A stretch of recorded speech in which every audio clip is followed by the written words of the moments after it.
Ok, muy buenas noches a todos los queridos estudiantes que están virtualmente conectados, a los que están aquí presentes. Que Dios los bendiga de una manera especial.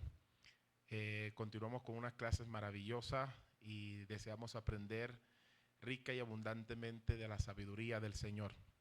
Así que para dar inicio, después de un saludo, quiero hacer una breve oración dándole gracias a Dios por esta oportunidad y que nos dé la sabiduría para eh, tomar de todo lo que Dios nos quiera dar hoy por su gracia. Padre, en el nombre de Jesús, te damos gracias por esta noche. Pedimos, Señor, tu presencia, tu guía, tu dirección, tu Espíritu Santo, guiándonos a toda la verdad. En el nombre poderoso de Jesús, bendice a cada estudiante que está conectado, los que se están conectando. Señor, bendice a todos los presentes, que la gracia del Eterno, del Todopoderoso, les cubra de una manera especial. En el nombre de Jesús, amén. Gracias damos a Dios por esta oportunidad maravillosa en esta clase de ministerio práctico. Hoy vamos a desarrollar lo que es el ministerio práctico, entendiendo que esto tiene muchos tentáculos o muchas fases donde vamos a ir intercalando a través de los estudios y aprendiendo. Así que tome nota, tenga un cuaderno a su mano, tenga un lápiz para que pueda escribir y esperamos que el Señor le bendiga en el conocimiento. Pero en síntesis, lo que queremos a través del ministerio práctico es impartir una enseñanza-aprendizaje, que usted reciba de manera teórica una sabiduría, pero también de manera práctica pueda elaborar ciertas funciones que le van a ayudar en su llamado, en los dones, en los ministerios que el Señor les haya dado a cada uno de ustedes. Así que tomen muy detalladamente apunte de muchas de las funciones o de las palabras que vamos a estar dando aquí. Así que, queridos, los estudiantes pueden interactuar, ¿no? No hay sí pueden interactuar, pueden hacer preguntas y eso. Ok, correcto. Entonces, Dios los bendiga de una manera especial a todos. Ya están conectados por ahí. Dos o tres que saluden si están conectados, si no, vamos a iniciar. Eh, Alguien por ahí intentó saludar. Buenas noches, pastor. Muchas bendiciones. Ah, Dios les bendiga. Amén. Ya están regulando acá el volumen. Bendiciones. Ahí están juiciosos conectados. Qué bueno, qué bueno. Ok. Vamos a dar una introducción hoy a lo que es el ministerio práctico. ¿Sí? Y vamos a ir profundizando a medida que vamos a estar dando las diferentes clases. En la próxima clase, usted también tiene que estar muy atento para que el desarrollo de lo que vamos a estar enseñando se pueda llevar a la práctica de manera genuina. Así que el ministerio práctico, entonces el propósito, estos son unos apuntes que tomé acá para cada uno de ustedes. Me gusta dar objetivos en cada clase para que los estudiantes puedan saber la finalidad de lo que van a aprender en el momento. Así que el propósito de este estudio es ayudar a aquellos que están responsablemente comprometidos con el llamado que Dios les está haciendo. Ese es uno de los puntos principales. Entonces, Dios nos hace un llamado a todos, nos hace un pedido y nosotros tenemos que corresponder, ¿verdad? Entonces, este es con el fin de capacitarles a todos los que van a estar aquí, se van a capacitar para impartir una dirección más clara y un propósito más específico al cuerpo de Cristo. En fin, la iglesia necesita urgentemente personas capacitadas, personas educadas, personas formadas y personas con una alta calidad de educación, aparte de ser espirituales, ¿verdad? Entonces, nuestra confianza en el Señor es que cada estudiante amplíe de manera significativa la visión divina para un alcance objetivo en el ejercicio ministerial. Cada estudiante tiene que, a través de este estudio, ampliar la visión en el campo ministerial.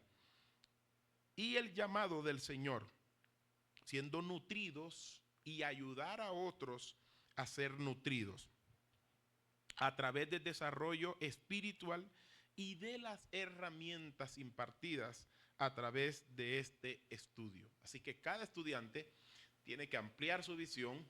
Número 2, cada estudiante va a ser nutrido y desarrollado para ayudar a otros. Esa es una de las bases fundamentales de la enseñanza del ministerio práctico. Usted no puede recibir alimento sin darle a otro. Usted no puede recibir alimento sin poner al ejercicio de la práctica ese alimento, ¿verdad? Entonces los objetivos, para que lo puedan anotar, número 1, el primer objetivo es desarrollar una visión amplia. Primer objetivo, desarrollar una visión amplia y ministerial, desarrollar una visión amplia y ministerial del servicio espiritual.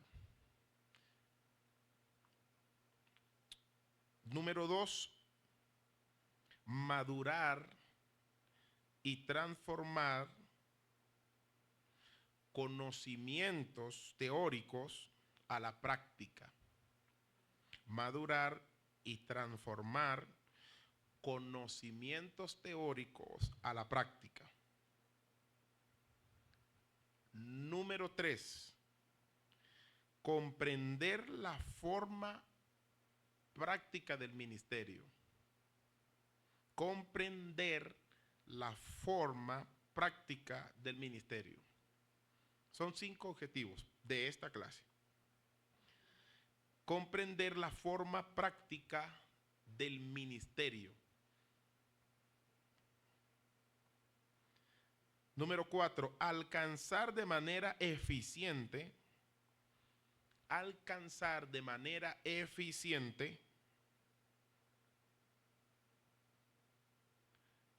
la comprensión práctica de los dones y llamado de Dios. Alcanzar de manera eficiente la comprensión práctica de los dones y llamado de Dios. Y número 5, aplicar lo que aprende de manera eficiente. Número 5, aplicar lo que aprende de manera eficiente, y pongan ahí efectiva, de manera eficiente y efectiva. Aplicar lo que aprende de manera eficiente y efectiva. Entonces, este estudio nos ayuda a servir a nuestras congregaciones de manera efectiva y colectiva en el trabajo educacional y espiritual que nos asiste en las respectivas comunidades cristianas en las que estemos. Si hay personas, si todos pertenecen aquí a esta iglesia, pues por supuesto, aquí en esta iglesia de manera colectiva hay labores, trabajos espirituales, ejercicios ministeriales y de dones que deben ser eficientemente suministrados a las personas. Este es uno de los puntos esenciales de este tema y abarca en diferentes áreas. Le voy a dar unas 2 o 3 o 4, que es la predicación. Obviamente eso enfoca dentro del ministerio práctico, tiene que haber enseñanza, o la línea o los tentáculos que les había dicho donde lo vamos a exponer. 1, la predicación. 2, la enseñanza. 3, el servicio a diferentes sectores de la iglesia local. 4, asesoría. Y número 5, el desarrollo de ministerio de niños, jóvenes, adultos, inclusive adulto mayor. Eso lo vamos a estar viendo en diferentes clases, donde vamos a mirar que cada uno de estos sectores tiene una funcionalidad efectiva dentro de la iglesia local y dentro del ministerio. Y nosotros tenemos que potencializarnos en esas actividades. Una de las cosas que más me impactó acá en este estudio es que a veces uno no sabe dónde colocar a los adultos mayores, no sabe a veces en la iglesia cómo utilizarlos. Y vamos a aprender muchísimo sobre ese punto. todos los que están sirviendo en la iglesia, los que tienen llamados ministeriales, los que están utilizando dones. Entonces, el ministerio cristiano es servir a los demás. Una de las funciones y lo más esencial de todo lo que nosotros hacemos para Dios es servir a los demás y difundir el mensaje de Jesucristo. Esto implica vivir en fe mediante acciones que demuestren amor, que demuestren compasión, que demuestren servicios a los necesitados. Nunca, pero nunca en la vida el Señor le va a dar un ministerio a alguien para que no lo ponga al ejercicio práctico y al servicio de los necesitados. Eso no funciona en el reino del cielo. Entonces, la palabra ministerio, escriban este dato ahí para que desarrollen esta palabra. La palabra ministerio viene de la palabra griega diaconeo. Diaconeo. D-I-A. K de Kelos. O-N-E-O. Diaconeo. ¿Qué significa esta palabra? Sencillamente servir. Fíjate lo que significa ministerio. Servir. Por eso les dije que la palabra servir es la palabra que abarca todo, absolutamente lo que el Señor quiere que pongamos en ejercicio. Servir. La palabra W, D-O-U-L-E-U-O,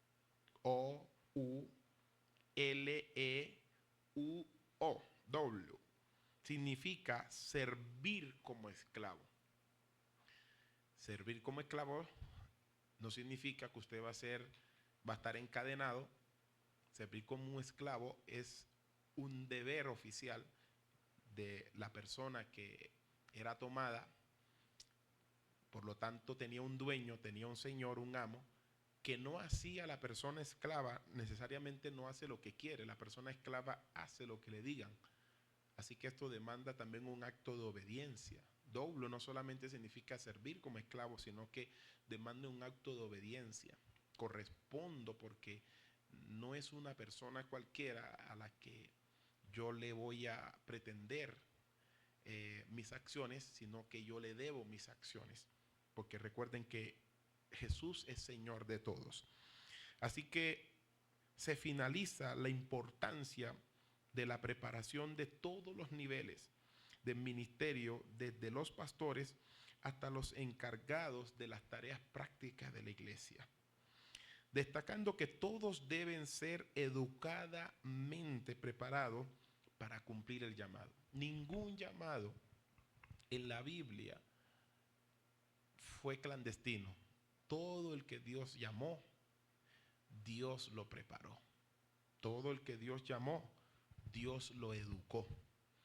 Y de esa manera cumplieron sus asignaciones. Nosotros no podemos tratar de servir en un ministerio dentro del cuerpo de Cristo sin ser educados y formados. Y este es como introducción. A lo largo de esta materia, los estudiantes se verán desafiados a reflexionar sobre su propósito, sobre su propio llamado y buscar cómo pueden servir en el ministerio de acuerdo con la voluntad de Dios, no solo en las bases de sus propios deseos. Tengan en cuenta eso. Servir a Dios en el ministerio no es buscar mi deseo, porque muchos de los que Dios llamó no quisieron esa actividad, pero al fin eran doulos, tenían un señor, un amo, un dueño a quien tenían que obedecerle. La preparación para el ministerio es presentada como una tarea esencial y continua. Nunca o escasa vez, yo digo que nunca, es imposible que una persona diga, ya yo llevo 10 años, ya estoy preparado, no necesito más preparación. Esto es hasta que Cristo venga o hasta que partamos de esta tierra, vamos a necesitar de manera correspondiente la función, la capacitación de seguir mejorando e impartiendo a otro. Ahorita vamos a ver algo muy importante sobre esos términos, sobre esos puntos. Vamos a romper tabús y mitos que hoy por hoy tienen a la iglesia estancada, a la iglesia limitada, a los hijos de Dios sin saber qué función cumplen dentro del cuerpo de Cristo. Vamos a desarrollar esto durante este estudio de una manera muy eficiente. Entonces, el Señor ha dado a la iglesia hombres dotados de dones para que los desarrollen entre los creyentes. Nunca el Señor va a dar un don sin que una persona lo desarrolle. Recuérdense de los talentos. La persona que le dieron 5, la persona que le dieron 3, a los que le dieron 2, al que le dieron 1. Esas personas tuvieron dentro de su corazón el deber ser, y fue que multiplicaron lo que el Señor les dio, lo pusieron en funcionamiento. Cuando una persona no pone en funcionamiento los dones, lo que está diciendo es: no te quiero servir porque no, voy a decirlo de manera coloquial, porque no me da la gana. Y eso es retar al Señor. Eso fue lo que le pasó a Jonás, pero vamos a entrar en detalle más adelante. Así que todas las personas que desarrollan los dones dentro de los creyentes es una manifestación del Espíritu Santo. La diversidad de dones, ministerios, oficios y operaciones está controlada y dirigida por el Espíritu de Dios, como lo manifiesta el apóstol Pablo en el capítulo 12 y versículo 4 de Primera de Corintios. Y lo lea hasta el 11. Anoten esa cita bíblica y la leen cuidadosamente, porque usted va a ver Primera de Corintios capítulo 12 y versículo 4, pero lo leen hasta el versículo 11. Capítulo 12, versículo 4 al 11. O no sé si ahí lo pueden colocar para leerlo. Pueden colocar, ahí está. Ahora bien, hay diversidad de dones, pero el Espíritu es el mismo. Y hay diversidad de ministerios, pero el Señor es el mismo. Y hay diversidad de operaciones, pero Dios, que hace todas las cosas, en todo es el mismo. Pero a cada uno le es dada la manifestación del Espíritu para provecho. Porque a este es dada por el Espíritu palabra de sabiduría, a otro palabra de ciencia, según el mismo Espíritu. A otro fe por el mismo Espíritu, y a otro dones de sanidades por el mismo Espíritu. A otro el hacer milagros, a otro profecía, a otro discernimiento de espíritus, a otros diversos géneros de lenguas y a otros interpretación de lengua. Pero todas estas cosas las hace uno, el mismo Espíritu, repartiendo a cada uno en particular como Él quiere. El Espíritu Santo es el que da estos dones como Él quiere. Hay diversidad de ministerios. Nosotros tenemos como representación en Efesios 4, 11 y 12, tenemos 5 ministerios fundamentales, ¿verdad? Y estos ministerios funcionan para la edificación del cuerpo de Cristo. ¿Quién es el cuerpo de Cristo? El cuerpo de Cristo son todos los creyentes. Y hay 2 campos en el que podemos definir este cuerpo de Cristo. Es la iglesia universal. ¿Qué significa esto? Que es aquellas personas que han recibido a Cristo como Señor y Salvador, han nacido de nuevo por el Espíritu Santo y se encuentran en Asia, aunque hablen otro idioma. Algunos se encuentran en Occidente, en Latinoamérica, en diferentes lugares, Europa, y hablan otros lenguajes diferentes, distintas costumbres, pero ellos son el cuerpo de Cristo. Y el otro campo es la iglesia local. La iglesia local es la misma iglesia universal en un punto específico. Está limitada a la iglesia local porque está en un punto específico, cubre un campo o un área o un número de creyentes, pero todos esos creyentes hacen parte de la iglesia universal que es la iglesia de Cristo. La iglesia universal es la iglesia de Cristo a nivel general. ¿Quiénes son? Todos aquellos que han recibido a Cristo como Señor y Salvador, han nacido de nuevo, regenerados por el Espíritu Santo. Entonces esas personas hacen parte del cuerpo de Cristo. Hoy vamos a ver en el área de enseñar, la importancia de enseñar, descubrir la enseñanza de manera bíblica. Luego nosotros vamos a ir escalando hacia un punto muy particular, que yo creo que cada uno de ustedes debe ejercer el ejercicio de la práctica, porque para esto es esta materia. Si nosotros no ejercemos el ejercicio de la práctica dentro de lo ordenado por el Señor, la iglesia ¿cómo va a crecer? La iglesia ¿cómo va a cumplir la función y el llamado de Dios? Uno de los puntos esenciales cuando ustedes, ¿qué entienden ustedes por discípulo? Para luego darle una explicación sobre ese punto. Si alguno de los que está allí quiere participar, ¿qué entiende por un discípulo? ¿Qué es un discípulo para usted? ¿Qué es un discípulo? Si alguno de los que están allí quieren participar, pueden hacerlo. Le dan el micrófono, activan y puede opinar. ¿Qué entiende usted por un discípulo? Para usted, ¿qué es un discípulo? De hecho, anótenlo por allí y van a investigar qué es un discípulo.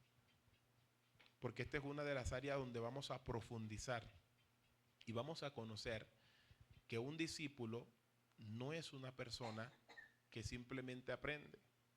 Un discípulo es alguien práctico.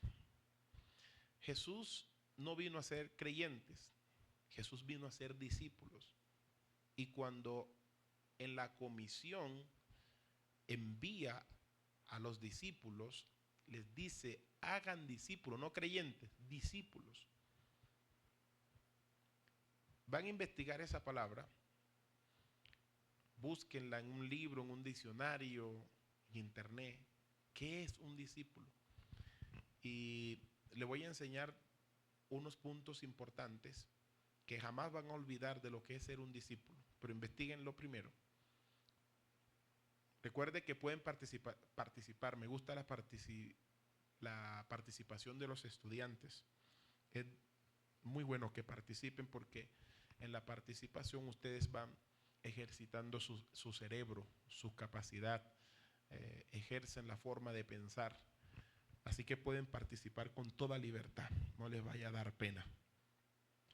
Así que se desarrolla la enseñanza al ir obteniendo nosotros conocimiento bíblico.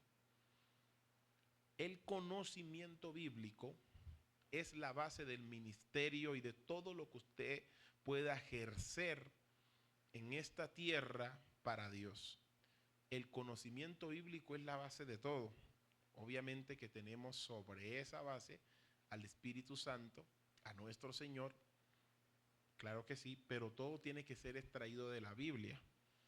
Es la manera más sencilla, práctica y eficiente para la operatividad del llamado que Dios nos ha hecho. Si nosotros no nos basamos a la Biblia para ejercer el llamado de Dios, el propósito de Dios en nuestra vida, entonces vamos a carecer de la originalidad esencial bíblica y de la verdad para ser efectivos. Y recuerde que hay un mundo espiritual a quien usted no va a engañar. Hay muchos engaños hoy en el mundo porque han interpretado la Biblia de acuerdo a su carácter, a su esencia. Acomodan la Biblia a lo que quieren. Y esto no funciona así. Cuando nos vamos en Génesis, hay un hombre llamado Adán.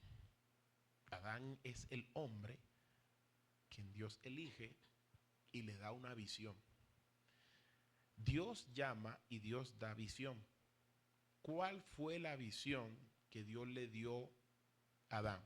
¿Qué piensan ustedes? ¿Cuál fue la visión que Dios le dio a Adán? ¿Quieren participar? Vamos, a mí me gusta que participen. Que ustedes piensen, no les dé miedo a equivocarse, participen. ¿Cuál cree usted la visión que Dios le dio a Adán? A ver, ¿cuál cree usted la visión que Dios le dio a Adán? Bueno, primero, muy bien, por ahí es. ¿Qué les dijo? Fecunden, ¿verdad? Multiplíquense, sojuzguen la tierra. ¿Cómo Adán iba a ejercer una autoridad sobre la tierra si él no entiende que Dios se la dio? ¿Cómo tú entiendes que Dios te ha llamado a hacer algo en tu comunidad local, en tu iglesia local, en la tierra, en la vida en que tú estás, si Dios no te lo dice? George Mueller dijo lo siguiente: si quieres oír a Dios, lee la Biblia. Si no lo escuchas o quieres escucharlo en voz audible, lee la Biblia en alta voz. Entonces yo entiendo que tengo un llamado de Dios porque hay una comisión. Todos, específicamente los que ingresamos al cuerpo de Cristo, tenemos un llamado de Dios. Y el primer llamado, yo diría de esta manera: las visiones cambian de acuerdo al llamado de la persona. Noten esto: las visiones pueden ser variables de acuerdo al llamado de la persona, pero la misión, con M, misión, es la misma para todos. ¿Qué nos dijo Dios que hiciéramos? Que predicáramos. En teoría, ¿qué es predicar? Es una manera práctica de hacer lo que Dios designó desde antes de la fundación del mundo. Entonces vemos un hombre llamado Abraham. Ahora, Abraham, ¿cuál fue la visión que Dios le dio a Abraham? O la visión que Dios le dio a Abraham. Dios le dice: sal de tu tierra y de tu parentela a la tierra que te mostraré. Y Dios le dice: haré de ti una nación grande, numerosa, y tu generación poseerá la tierra que ya Dios previamente le había mostrado, la tierra de Canaán. Entonces, cuando comenzamos a mirar, Abraham se enfoca que tiene que poseer una tierra. Y exactamente el recorrido que hizo Abraham, usted pareciera que fuera algo como incoherente. Dios le dice: te llevaré una tierra, pero Abraham no la poseyó de manera titulada. Pero toda la tierra que recorrió Abraham, esa misma tierra, su generación luego la conquistó y la poseyó. Parece ser que todo el recorrido que estaba haciendo Abraham era, cada tierra que estaba pisando era el cumplimiento futuro de lo que Dios le había prometido como visión. Pero cuando yo reviso a estos hombres de Dios, miro que Abraham insistentemente le dice a sus hijos, especialmente Isaac, le dice que él tiene que multiplicarse y que él tiene que poseer esa tierra. O sea, hasta Jacob, antes de llegar a Egipto, que Jacob es el nieto de Abraham, y Jacob tiene la mentalidad de una visión circulante en su generación. Y él le dice a su generación: ustedes no se van a quedar en Egipto. Tengan en cuenta que tan pronto tengan la oportunidad, salgan de Egipto y vayan a la tierra que nuestros padres, Dios les juró. Fíjate cómo va la visión. Porque es que la visión no muere cuando un hombre de Dios muere. Eso es lo que ha pasado en muchas historias, congregaciones, ministerios, donde el hombre de Dios muere y se acabó la iglesia, se acabó el ministerio, no funcionan más las cosas, porque no hay una persona capaz de sobrellevar la visión que Dios ha dado para esta tierra. Y todos tenemos una visión general dentro de una visión particular. Hay una visión general dentro de una visión particular. Pastor, explique esto. Sí, porque Dios escogió profetas, apóstoles, maestros, y a cada uno le dio específicamente un ministerio. Así que la visión de ese ministerio es enfocarse en hacer su función. ¿Y qué función? Un ejemplo, un maestro. ¿A qué se va a dedicar un maestro? Si el maestro, digo yo, el maestro tiene que evangelizar, pero a la vez es maestro. ¿Por qué? Porque a través de la enseñanza debe predicar el ministerio de Cristo. Tiene que hablar acerca de Cristo. Igual el evangelista tiene que cumplir función de maestro, si no, no es efectivo. Tiene que enseñarle a las personas, o si no, no hay efectividad. Pero pongamos que hay un profeta de Dios, y Dios le da a ese profeta una asignación, y es profetizar. Por lo general, esos profetas antiguos no se sentaban con el pueblo y los reunían en sinagogas y les enseñaban. Ellos profetizaban un mensaje y se iban y se apartaban. Pero había maestros que estaban dedicados a enseñar en las sinagogas.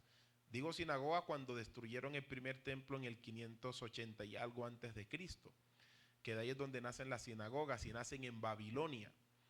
Entonces los maestros se vieron obligados, o los rabinos se vieron obligados a hacer pequeños grupos en locales.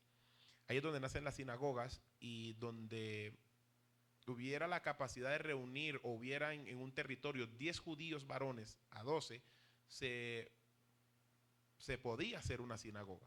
Entonces se reunían principalmente para dos objetivos principales: adorar a Dios, y número 2, recibir enseñanza.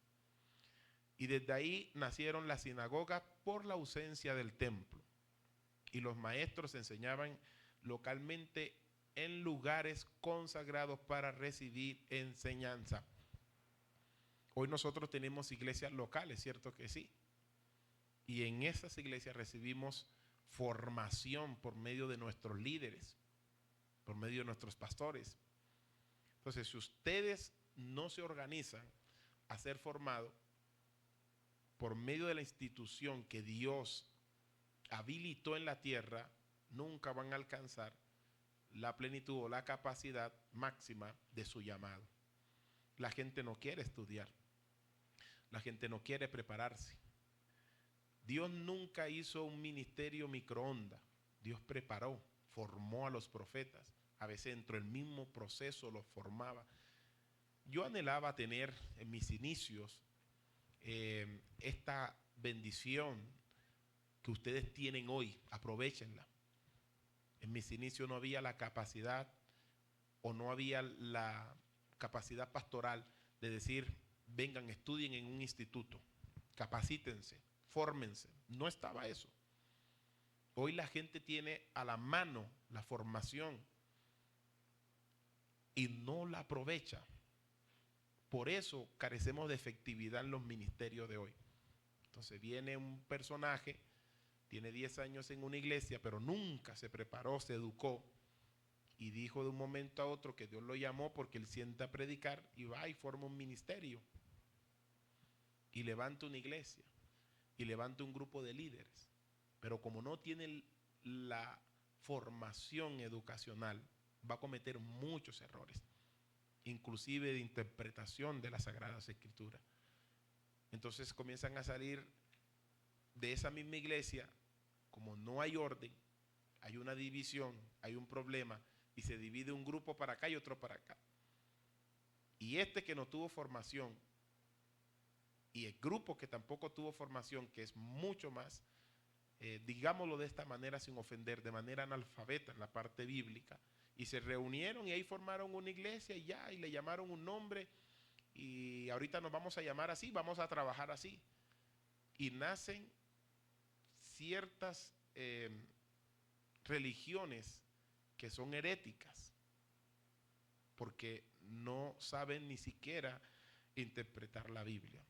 Para un judío, ellos tienen el Torá.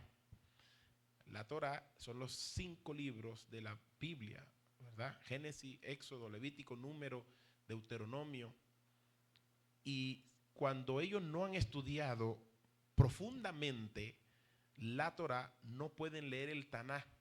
¿Qué es el Taná? El Taná es la composición de la Torá, los profetas y los salmos. Ellos duran años estudiando esos 5 libros.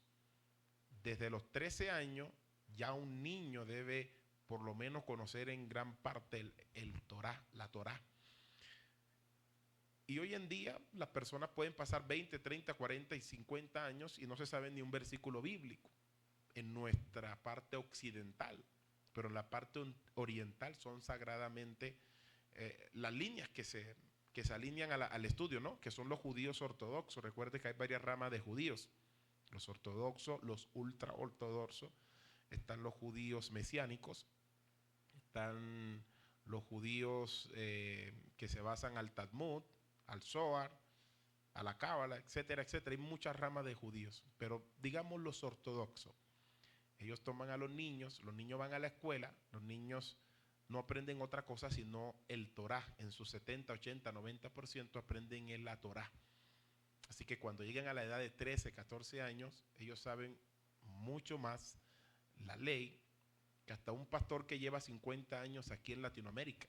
Un niño de 14, 15 años judío conoce mucho mejor la ley mosaica más que un pastor que puede llevar hasta 20, 30, 40 y 50 años en nuestro continente. Es tremendo. Ahora imagínate cuando tiene 30. Por eso cuando Jesús inicia su ministerio, Jesús lo inicia cuando ya tiene una edad madura y que es capaz de llevar un ministerio adelante. De lo contrario, ellos no llevan ministerio, aunque usted lleve 15, 20 años, toda su vida estudiando. Hasta que no sea maduro, no puede desarrollar un estudio profundo de los profetas, porque ellos dicen que si alguien inexperimentado toma el estudio de los profetas y no entiende lo que es el estudio de los profetas, va a torcer su vida, la va a perder y va a hacer perder a otro. ¿Sabían ustedes que la palabra misionero para los judíos ortodoxos es gravemente usada? No es un misionero como nosotros. Ellos tienen el concepto de los misioneros, le llaman a los judíos mesiánicos. Ellos dicen que inclusive los judíos mesiánicos son peor que Hitler. Imagínate, sabes que Hitler mató a más de 6 millones de judíos, pero para los judíos ortodoxos, un misionero es alguien que no solamente ataca el cuerpo, sino el alma. Porque para ellos, algunos de los ortodoxos, los judíos creen que Jesús fue un profeta, fue un sabio. En Israel es la parte donde menos conocen a Jesús actualmente. Le voy a dar ese dato. En Israel actualmente es la parte donde menos conocen a Jesús. Y usted dice, pastor, ¿por qué está hablándonos esta parte? Porque estoy hablando de la enseñanza y de la importancia de la enseñanza y de conocer firmemente quién es tu Señor. De manera histórica, el 90%, diría yo el 95% de los cristianos no sabe definir quién es Jesús. No pueden navegar en la historia y conocer las raíces de su Señor. Lo conocen como Salvador y viene cualquier otra persona nada más por allí y le dice cualquier dos cosas, que están saliendo muchas cosas, y lo confunden porque no se atreven a descubrir la verdad de manera personal. El Espíritu Santo quiere que tú la descubras. Yo te puedo explicar la verdad, pero la sensación es diferente cuando tú la descubres y tienes que descubrirla. ¿Cuál es el valor del crecimiento en la fe? ¿Logramos alguna diferencia si nos desarrollamos espiritualmente? ¿Ganamos estatura en la fe y conocemos muchos datos bíblicos? ¿Acaso este desarrollo es un fin en sí mismo? ¿Conocer un dato bíblico es la capacidad que la gente tiene como estándar para estudiar? No, ese no debe ser. Y ni leer la Biblia. Escúchenme este dato. La Biblia no está diseñada como fuente principal para darte conocimiento. Y usted dirá, oh, ¿cómo así? No. La Biblia te revela a Dios para que tú tengas conocimiento de Dios. Entonces, cuando yo leo la Biblia para conocer a Dios, encuentro en ella la razón del por qué la estoy leyendo. Entonces, la gran mayoría de las personas leen la Biblia y estudian por conocimiento. Entonces, quedan con el conocimiento que a través del tiempo, sin el ejercicio práctico, se va degradando, se va perdiendo, se va diluyendo. Y luego solamente seremos personas que alguna vez conocieron algo de Dios, pero nunca hicieron nada por la visión de Dios.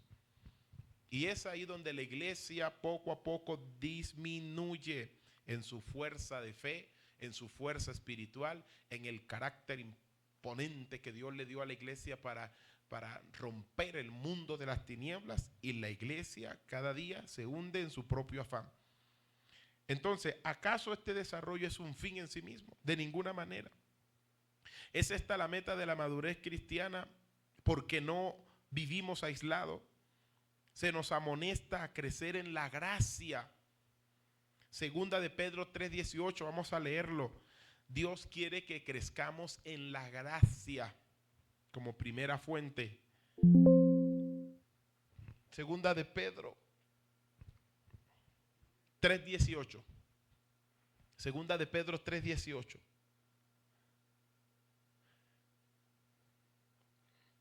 Antes bien, creced en la gracia y el conocimiento de nuestro Señor y Salvador Jesucristo. A Él sea la gloria y hasta el día de la eternidad. Amén. Creced en la gracia, pero dice en el conocimiento. Dos fuentes importantes del por qué yo debo estudiar: crecer en la gracia y crecer en conocimiento. Lo segundo, ser obreros que usan bien la palabra de verdad. Ser obreros que usan bien la palabra de verdad. Leamos 2 Timoteo capítulo 2 versículo 15. 2 Timoteo capítulo 2 versículo 15. Si no usamos bien la palabra, jamás vamos a desarrollar ministerios efectivos. Mire lo que dice la palabra. Procura con diligencia presentarte ante Dios aprobado como obrero que no tiene de qué avergonzarse, que usa bien la palabra de verdad. La palabra de verdad. Tenga ese versículo, apréndaselo de memoria. Todo obrero es un servidor de Dios. Y los servidores de Dios, algunos tienen dones, otros habilidades, llamados de Dios importantes, ministerios. Entonces, ¿quién tiene un ministerio? Un servidor. Si yo soy pastor, ¿qué soy? Un servidor. No se debe dejar llevar por título, debe dejarse llevar por el llamado, oficio que Dios te asignó. Somos salvos para servir a otros en el cuerpo de Cristo. Aquí entramos un poquito en materia. En particular a los niños espirituales. Jesús no salva a una persona para que simplemente sea un trofeo en una iglesia, en una comunidad, en un grupo.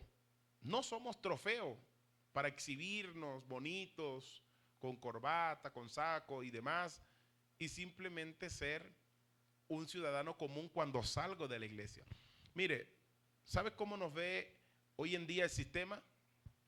Nos ve como un grupo que estamos dentro de una iglesia que cuando salimos de ella somos infuncional. Así nos ve el sistema.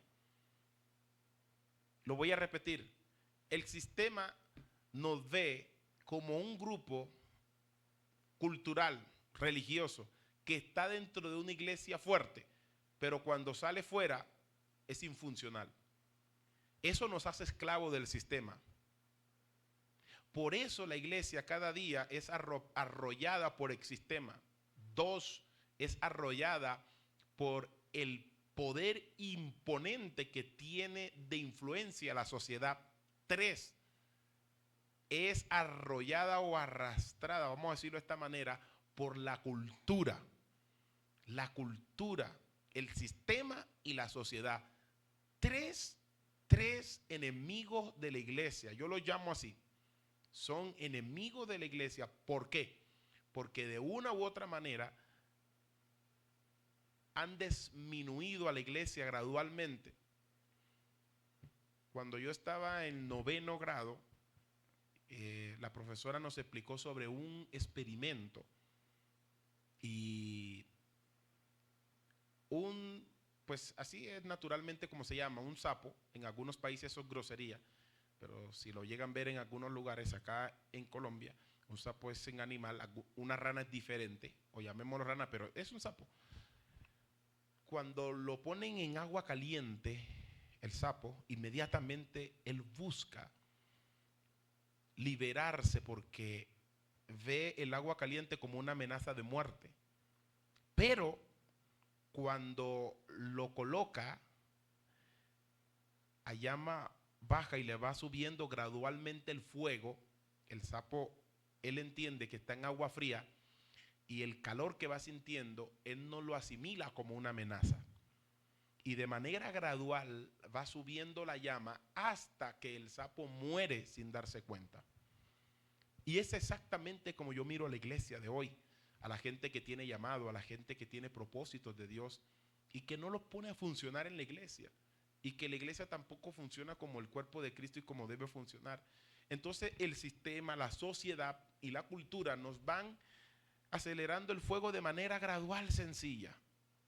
El sistema nunca viene de manera arrebatadora contra la iglesia para decirle no funcionen. Satanás va a usar muy bien esas herramientas para valerse de ellas y de esa manera encasillar a la iglesia, y luego que la encasilla le pone fuego lento para que la iglesia le dé temor, le dé miedo, le dé pena, sufra dentro de las 4 paredes una incontinencia acerca del llamado de Dios, y de esa manera la iglesia va bajando su ritmo.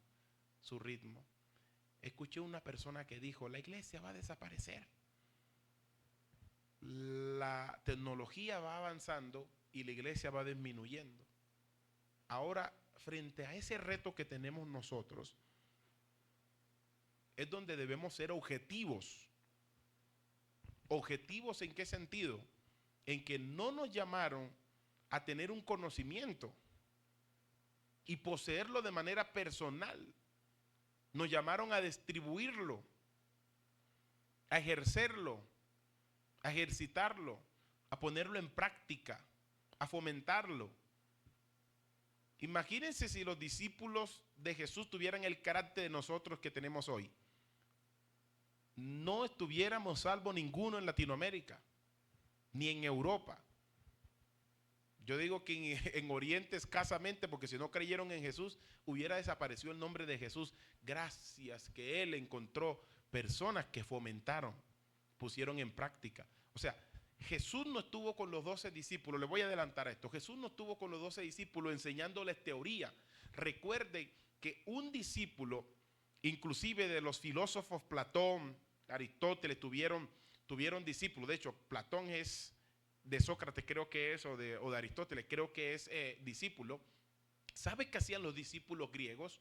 Ellos se reunían, trabajaban, sostenían a su maestro para que su maestro tuviera todas las capacidades de llenarle a ellos en conocimiento y ellos llevarlo a otros.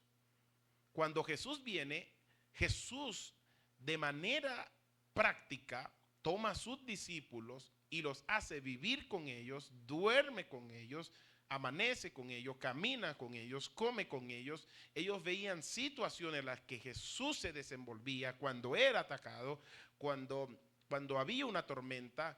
Ellos vieron las soluciones que Jesús daba frente a retos importantes que él enfrentaba, y de una manera informal se le llama, porque la manera formal del estudio es estar en una clase con un profesor y recibir unas instrucciones teóricas, pero ellos recibieron en su mayoría práctica. Es lo que hace un jardinero, un ebanistero que va a una carpintería. El maestro no se sienta a decirle cómo cortar una madera, el maestro corta la madera y le dice, ¿ve cómo la corté? Córtala tú. Y él aprende a cortar de manera práctica. Es necesario el conocimiento, la información, pero la manera práctica es la que no se puede perder. que se ha perdido en la iglesia en un 90%, si no digo más. Se ha perdido la práctica y tenemos que recuperar eso.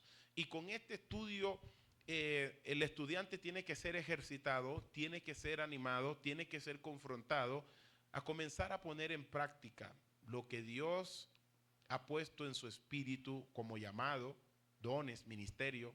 Tú me estás escuchando y tú sabes que desde hoy vas a ser confrontado por Dios para poner en práctica lo que Dios te ha llamado a hacer. Entonces, somos salvos para servir a otros en el cuerpo de Cristo, en particular a los niños espirituales. Nuestras propias experiencias de crecimiento y nuestro conocimiento de la palabra de Dios nos capacitan para enseñarle a otros, lo cual fortalece el cuerpo de Cristo y hace posible su extensión. Cada vez que nosotros fomentamos la enseñanza que recibimos dentro de la iglesia por medio de nuestros pastores, sabemos que el Espíritu Santo los está usando, sabemos que Jesús los ha llamado, entonces poner en práctica de manera personal y colectiva esas enseñanzas van a hacer que la iglesia se extienda, van a hacer posible que la palabra de Dios se extienda y que más discípulos vengan a los pies de Cristo. Entonces, una de las cosas que fomentaban antiguamente los judíos era las enseñanzas en el hogar. De hecho, se siguen practicando. Y esas enseñanzas hacían que recibieran una información y una visión práctica de cómo acercarse a Dios. Y eso ellos lo iban llevando de generación en generación. Por eso a los judíos los han sacado muchas veces de sus territorios, pero usted mira que vuelven otra vez y con los mismos principios y con la misma solidez, pero nosotros como hijos de Dios que tenemos la palabra de verdad como lo dice la Biblia, muchas veces nos dejamos desintegrar por situaciones, por problemas, por falta de disciplina, por falta de compromiso, por falta de ejercitar lo que Dios nos ha dado y nos vamos secando como cuerpo de Cristo y nos vamos degradando a tal punto que el mismo sistema, la sociedad y la cultura nos está poniendo en un contrapunteo. Pastores contra pastores, líderes contra líderes, iglesias contra iglesias. Se da cuenta en redes sociales, un hombre de Dios comete un error y salen cientos de cristianos a fomentar el error del hombre de Dios, de la mujer de Dios. Pero cuando ocurre algo de Dios, lo ponen en duda y no lo fomentan. Y eso especialmente ocurre porque la iglesia está siendo cocinada lentamente en un fuego gradual por la sociedad, el poder imponente de la sociedad. ¿Sabe qué hace? Toma la cultura y la vuelve una moda. Y toma la moda y la convierte en un patrón ético. Y cuando eso se convierte en un patrón ético, la iglesia cree que debe hacer lo que la mayoría hace. Entonces comenzamos a salirnos dentro del círculo espiritual y vivimos una rutina de una religión que poco a poco muere en su sequedad, en su falta de comprensión bíblica, en su falta de ejercicio espiritual y en su falta de adoración genuina a Dios, y eso hace que el espíritu no esté.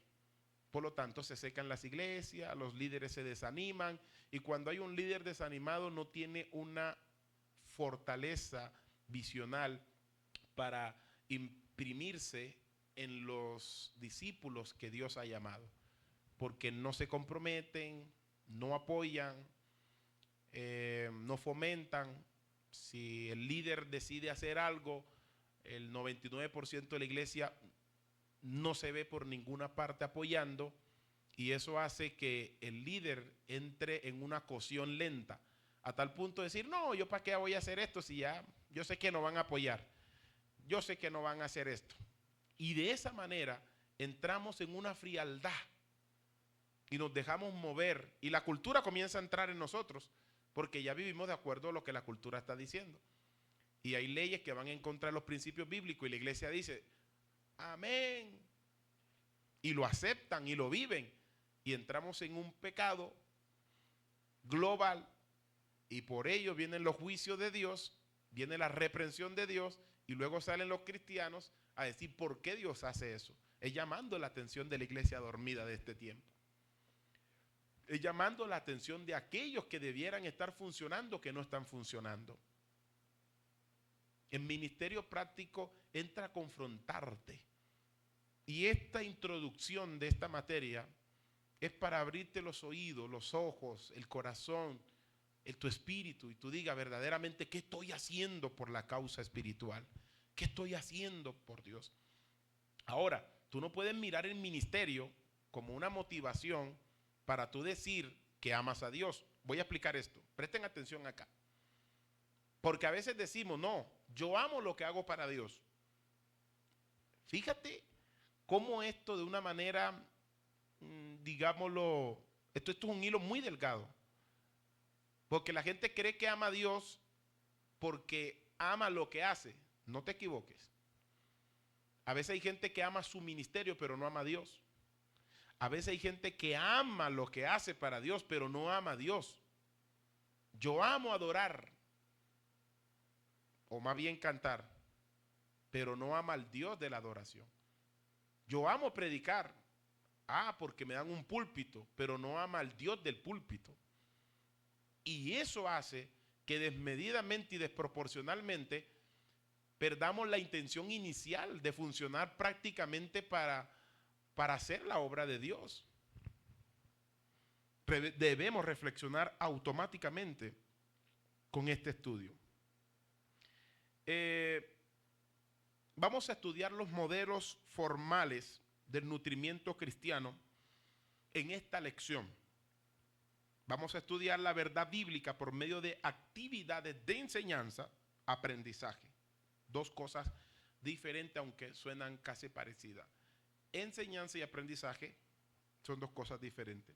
En el contexto de salón de clase. En una anterior clase diría yo que yo me adelanté, pero diríamos que vamos a ver la forma informal, como Jesús enseñó a sus discípulos y cómo ellos aprendieron de manera informal y que funcionó. Uno de los únicos sermones que Jesús dio de manera como formal fue el sermón del monte, cuando él sentó a la gente ordenada y se sentaron como si estuvieran en un aula, pero estaba amplio, y él se sentó y sentado les enseñaba a sus discípulos. Vamos a entrar a la definición de la tarea de enseñanza dentro del ministerio práctico. No sé, llegamos a una sección. Me dicen que unos 4 minutos para que usted tome un tecito. Algunos que están sentaditos ahí detrás del celular o de su computador o su televisor, va al baño un ratico, vuelve y regresa en estos 4 minutos. Y luego regresaremos con el subtítulo Definición de la tarea de enseñar. Definición. Aquí vamos a entrar a un profundo material porque vamos a mirar dos métodos importantes. Entonces, tómense un tinto, un vaso de agua, vayan al baño y regresen en 3 minutos. Ya faltan 3 minutos.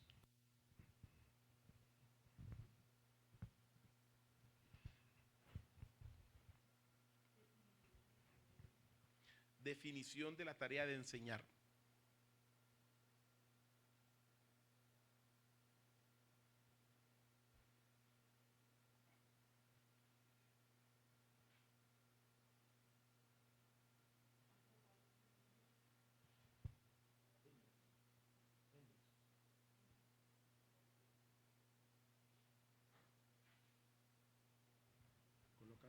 ¿Colocan alguna canción? Mientras queda así de fondo, ¿colocarán ellos allá? No. Bueno.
Hola, hola, hola. Sí, sonido.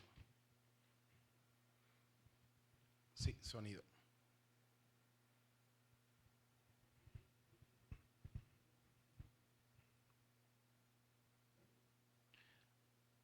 Me da aviso multimedia cuando ya pueda iniciar. ¿Me da aviso para iniciar? ¿Ya? Correcto. Definición, proseguimos después de este pequeño break. Definición de la tarea de enseñar.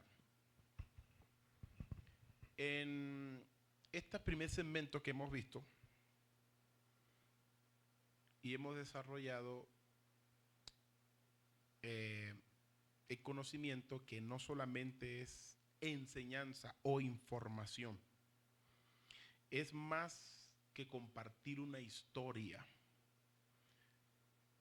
La enseñanza por descubrimiento, descubrir la enseñanza, es más que narrar una historia, describir eventos o explicar información. Esto no equivale necesariamente a la instrucción eficaz. ¿Por qué? Les explicaba que a veces almacenamos la información, pero no la llevamos a la práctica, y eso hace que se debilite la misma información. Usted puede recibir, un estudiante recibe un 30, 40, 50% de todo lo que puede escuchar. Hay otra parte que la recibe por ver, otra por experimentar. Hay diferentes maneras de que nuestro cerebro reciba información y la vemos de diferentes maneras. Si nadie aprende, parece que la instrucción no es eficaz. O sea, si no hay un aprendizaje, si no hay un ejercicio práctico, pues obviamente vamos a decir, pues no se aprendió. En este punto debemos analizar el problema.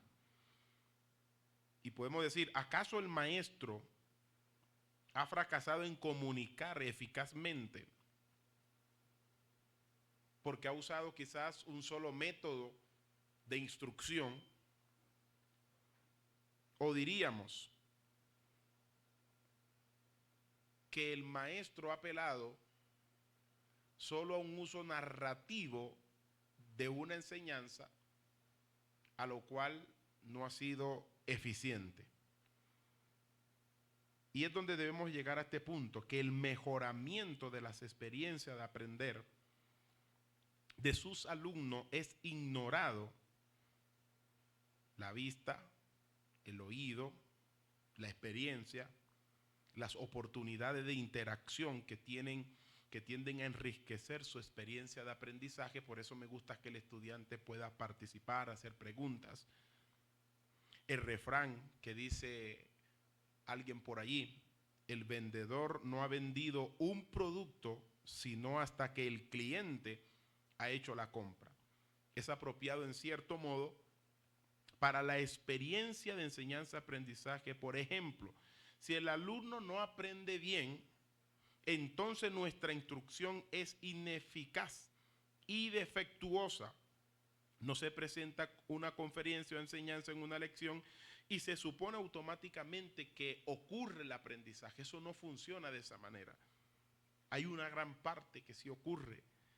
El enseñar y el aprendizaje se entrelazan tanto para ver o para ser valioso en ambos. Gracias.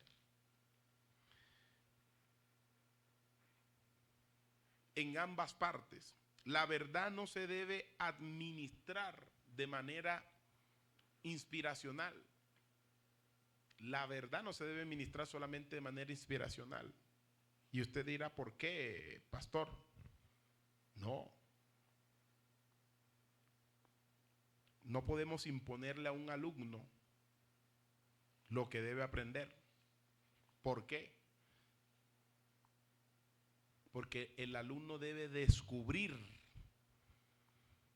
a través de la investigación, a través del ejercicio de leer y generar aplicación a su vida y asociarlo a la verdad. O sea, su vida tiene que estar asociada a la verdad. que se le está presentando, por supuesto, bíblicamente. Es necesario que volvamos a recargar este punto estudiado anteriormente, que el alumno debe relacionarse con el material. Si el alumno no se relaciona con el material y no descubre la verdad por sí mismo, para que la experiencia de aprender le sea valiosa. Ningún maestro puede hacerlo por el alumno, sin embargo, la verdad puede descubrirse bajo la dirección y el liderato de un maestro. Los maestros, por tanto, son guías en el proceso de aprendizaje. Es decir, un maestro te va a dar todas las herramientas de conocimiento, de investigación. Tú le vas a sacar provecho, pero si tú no te involucras de manera activa para que esa enseñanza sea en ti un descubrimiento, vas a ser ineficiente en la hora de desarrollar algo que tenga que ver con lo aprendido. Va a ser muy difícil. Entonces, la tarea de enseñar consiste en facilitar aprendizaje, ayudar a los alumnos a aprender. Para eso ustedes están aquí. ¿Cómo puedo yo valorar o sacar el extracto de una enseñanza si, aunque me la faciliten, no investigo, no indago? Por eso, cuando crecemos y maduramos en conocimiento, generamos pensamiento crítico. El pensamiento crítico son preguntas. ¿Pero por qué esto? ¿Por qué no podemos desarrollar de esta manera? Y ese pensamiento crítico te lleva a investigar. Pero el maestro te da unas herramientas para que se te facilite el conocimiento. Y es ahí donde tú lo llevas a una práctica, cuando lo descubres. Hay que descubrirlo. Por ello decimos, el cambio de, perdón, el cambio es indispensable para el aprendizaje. Por tanto, el maestro es un agente de cambio. Cuando el cambio se demuestra en actitudes, valores, comportamientos, sabemos que se ha aprendido. Si usted no presenta un comportamiento diferente a lo que recibe como enseñanza de la palabra de Dios, entonces deducimos que la palabra no ha hecho un cambio en su vida. Si no ha hecho un cambio, no se ha interiorizado y usted no ha hecho un ejercicio de creer, involucrar su vida interior en el proceso de transformación. Por lo tanto, no va a haber un cambio. Y dijo alguien una vez, mire, vamos a estar en esta tierra y nos vamos a llevar muchas de las cosas que nosotros hacemos que no son pecados quizás, pero son errores. Nos las vamos a llevar con nosotros porque no somos capaces de someterlas a Cristo, de someterla a una enseñanza para traer un cambio. Entonces el cristiano simplemente tiene un conocimiento de que es un cristiano, es un religioso, cree en Jesucristo. Mira, hay un promedio muy alto del 90%, 93% o más de cristianos que no leen la Biblia. No la leen ni siquiera una vez al día en un mes. Entonces tenemos un alto grado de desconocimiento de las escrituras que es muy elevado y es preocupante el asunto. ¿Por qué tú estás aquí? Porque has decidido atraer a ti un conocimiento, pero que ese conocimiento ayude a la comunidad cristiana local donde tú te encuentras. De lo contrario, vas a generar un conocimiento, tal vez te ayude en muchas cosas personales, no está mal, pero Jesús nunca ha planteado el conocimiento como una manera adquisitiva individual. Eso no es lo que Jesús propone. Él quiere que tú lo recibas para que lo impartas a otro. Y ese es el funcionamiento del aprendizaje. Escriban esta parte importante. Y lo van a hacer un cuadro ustedes. Lo van a hacer un cuadro ahí en casa. Lo van a separar. Van a separar estos dos puntos, dos columnas. Aquí hay dos columnas. La primera columna, responsabilidades del enseñar. Escríbanlo ahí, responsabilidad del enseñar. Y escriben otra columna que es responsabilidades de aprendizaje. Primera columna, responsabilidad del enseñar. Segunda columna, responsabilidades de aprendizaje. En la columna de responsabilidades de enseñar, escriban motivar la interacción,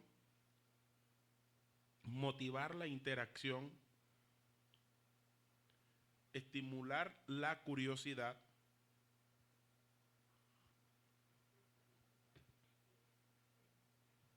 motivar la interacción, estimular la curiosidad, organizar material.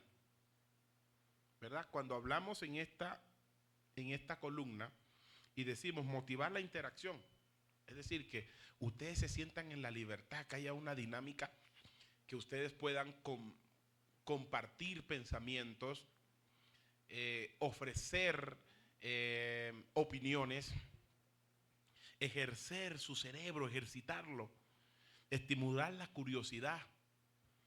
Hoy nos contaron una historia, pero ¿qué tiene que ver esa historia con lo que estamos viendo? Que buscar la enseñanza, organizar un material, ¿verdad? Esa es la primera columna. Entonces, cuando vamos a la columna de responsabilidades de aprendizaje, la van a poner ahí una al frente de la otra, interactuar con el material. ¿Ves lo diferente que es? En una, tú vas a interactuar, te estimulan a la curiosidad, hay un material organizado, pero en la responsabilidad de aprendizaje que le corresponde al alumno, tiene que interactuar con el material. Es decir, yo debo entrar en contacto con el material de manera práctica. Si el material o la Biblia me dice que yo debo evangelizar, entonces yo debo, ¿cómo hago para ejercer esa práctica? Entonces, ahí es donde tú interactúas con el material. Y tú dices, ok, me están diciendo que debo evangelizar, la Biblia me dice eso, vamos a buscar la forma dinámica, puede ser a través de tu pastor, pastora, de tu líder, que te organice y que puedas evangelizar. Ahora yo quiero hacer un énfasis aquí. La tecnología ha ido avanzando, las épocas han ido cambiando, ¿verdad? Y las formas de evangelizar también van teniendo un cierto cambio. Pastor, explique esa parte. Miren esto importante. Imagínense aquí en Bogotá, la inseguridad está fuerte, está descomunal. Imagínense unas personas, aunque tú las veas vestidas como cristianos, decentemente diríamos así, te toca la puerta y te dice que quiere entrar porque te quiere hablar de Dios.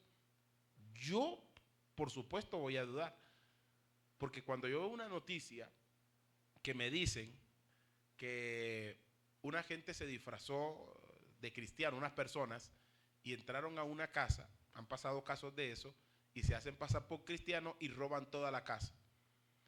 Entonces tú dices, ven acá, tengo que mirar a ver, me está hablando como cristiano, pero siempre tú dejas la duda allí, tú no le abres la puerta de una vez. Eso puede ocurrir en un pueblo, pero cuando la inseguridad aumenta, lo que yo le digo, en la afectación del sistema, de la sociedad, la cultura, todas esas cosas que están pasando de manera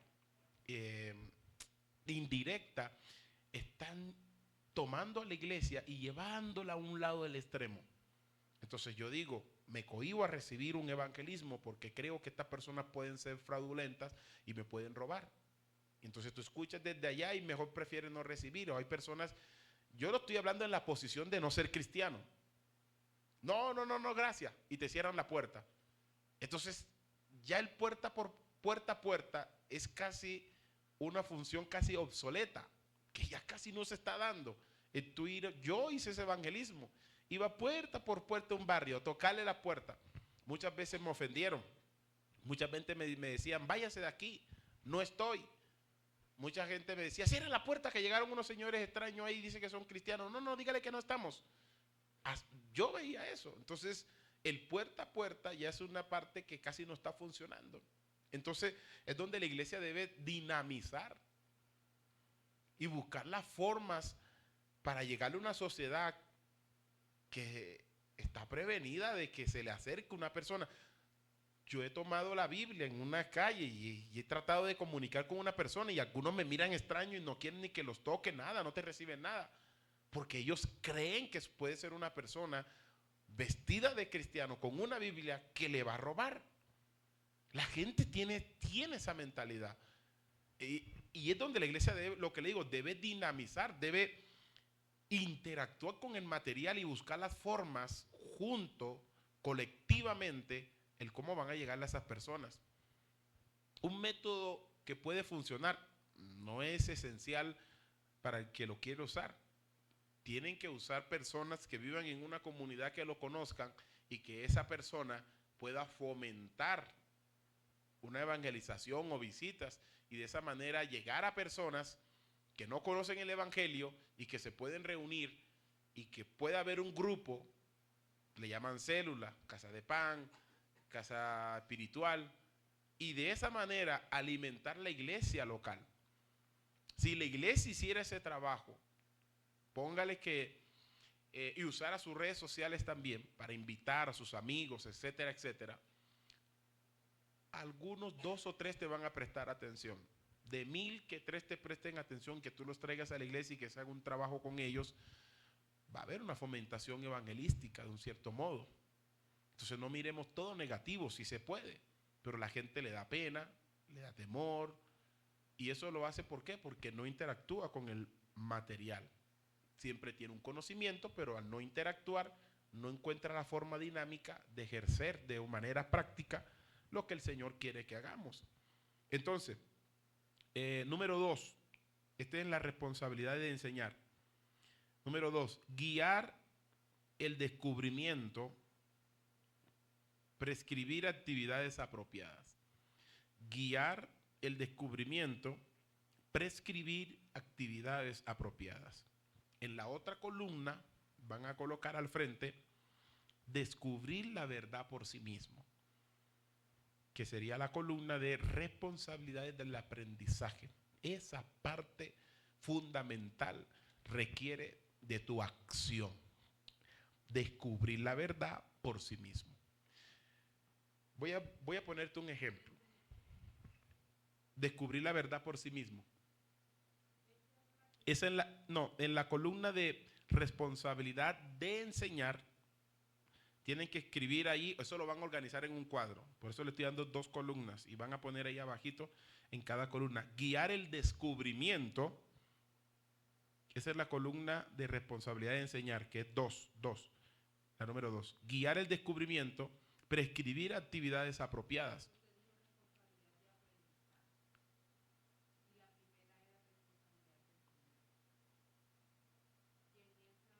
En la segunda es guiar el descubrimiento, prescribir actividades apropiadas. Y en la otra columna es describir la verdad por sí mismo. ¿Verdad? Están haciendo 2 columnas.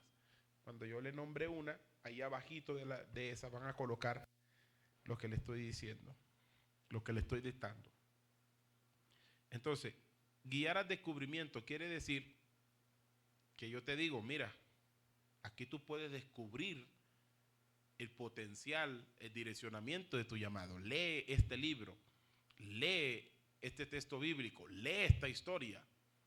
Pero ahora, el que yo te lleve o te guíe al descubrimiento no significa que yo te voy a descubrir por ti. Tú tienes que descubrir la verdad por sí mismo. Y esa verdad te va a alumbrar, obviamente estás recibiendo la guía, pero esa verdad te va a alumbrar a tal punto que tú te vas a sentir identificado. Y cuando te sientes identificado, entonces eliges hacer. Y eso es una acción. Entonces tú dices, me voy a mover. Mi hábitat me está diciendo que no hay forma alguna de sobrevivir independiente al ejercicio espiritual que debo hacer. Entonces voy a sobrevivir haciendo el ejercicio espiritual que debo hacer. Ejemplo, ponen a una persona en un desierto, no tiene ninguna herramienta, encuentra un palo por allí, mira una lata por allí, y alguna vez escuchó que podía ser un pozo al lado de un árbol. Un ejemplo. Entonces, encuentra el palo, incrusta la lata en el palo como puede, intenta con eso hacer un hueco, un hoyo para cavar y conseguir agua. Y de pronto está cavando porque con sus manos es muy difícil, y con esa lata o ese hierro, ese metal, hace el pozo y le sube agua y sobrevive. Pero ahora yo te digo, recibió la información, buscó las herramientas, descubrió que usando el palo con el metal podía ser una herramienta para ahondar o cavar la tierra y sobrevivir si le sale agua. Ahora yo te pongo a pensar, si una persona nunca escuchó eso, una parte de sobrevivencia, y está el árbol, puede estar inclusive hasta una herramienta más sofisticada, una pala, un cavador, y esa persona no sabe que puede encontrar agua debajo de ese árbol. Primero, por falta de información. Podía tener las herramientas, pero por falta de información. Pero si tiene la información, y aunque no tenga las herramientas, el hábitat no le dé el lugar para poder ser estable en esa hábitat, él busca las formas. Igualmente tenemos que buscar las formas como iglesia hoy. Estamos dejando pasar el tiempo y más tiempos y más tiempos y más tiempos, y están viniendo sobre la iglesia y seguimos siendo los mismos y las mismas. Y Dios quiere impactar a esta sociedad, pero quiere que la gente descubra las verdades de la palabra de Dios.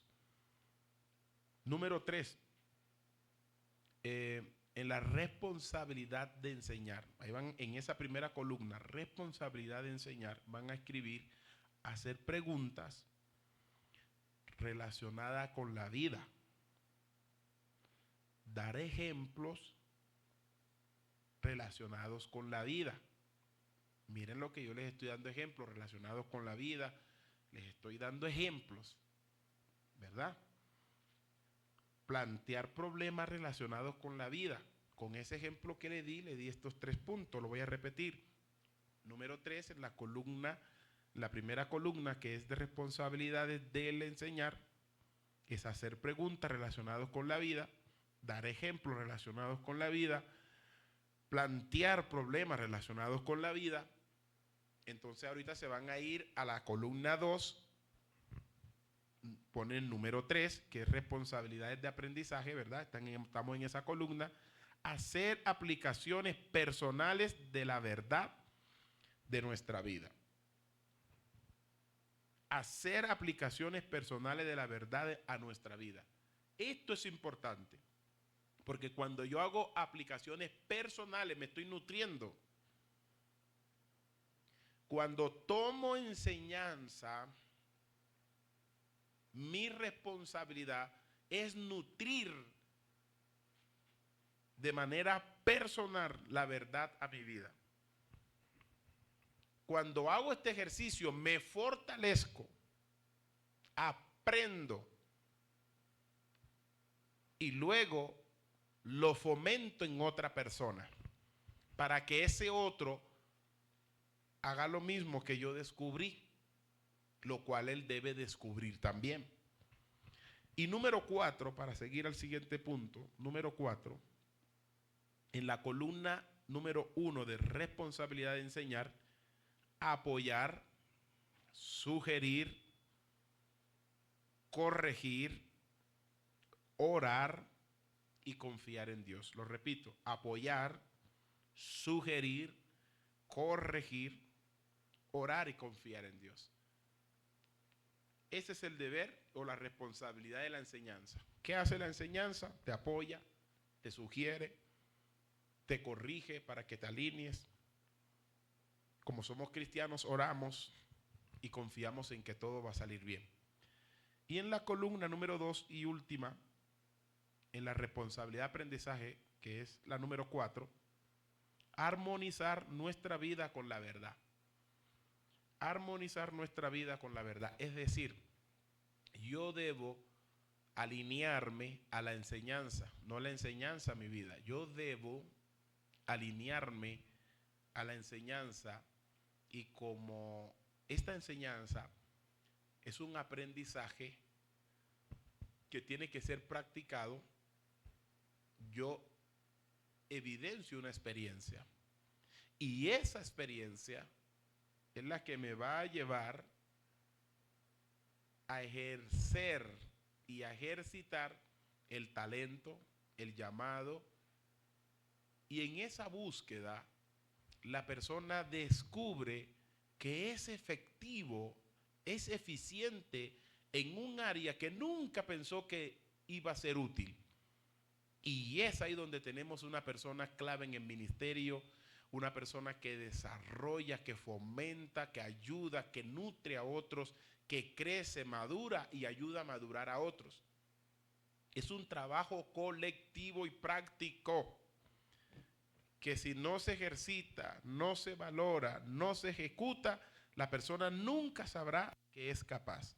¿Cuántas personas frustradas he encontrado en diferentes lugares diciendo: yo no sé a qué Dios me llamó, yo no sé qué hacer, llevo muchos años en la iglesia y no sé en qué me colocan, me han dicho que si quieren colocarme aquí, que si quieren colocarme acá, pero se sienten inútiles? Y eso es debido a que no asocian la verdad con su vida real. Yo debo asociar la verdad con mi vida real. Y aquí le estoy dando una clave para conocer llamados. ¿Sabe cuánta gente está orando por años diciendo: yo estoy orando para mirar a ver a qué Dios me llamó? Hay personas que van a tardar años y décadas orando eso y nunca van a tomar el impulso, porque nunca asocian su vida real con la verdad. Te voy a enseñar una clave o un punto esencial por el cual tú puedes definir en qué área Dios te ha llamado. No es que te guste el área, es que tú sientas pasión y ardor por dentro. Es una convicción interna que te mueve a hacer.